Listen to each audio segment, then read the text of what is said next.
Identifying the scope of a CARS question can help you fix tons of issues that a lot of students have when going through CARS questions. The scope of the question is basically looking at the question stem and figuring out, are they directing me to a specific topic or detail from the passage, or is this more about the main idea and the author's argument?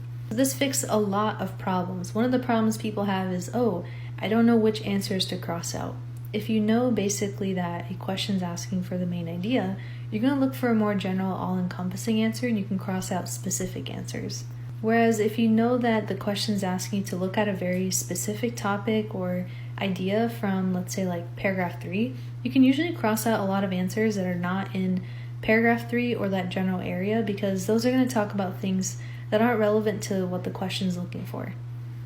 It also helps a lot with reasoning within the text questions, because sometimes reasoning within the text questions asks you to look at a really specific example and tell why the author used it. So if you're able to figure out that, hey, this is asking me for a specific example, you can just pull up that paragraph on the side and start evaluating your options to see if it matches back to the claim of that paragraph.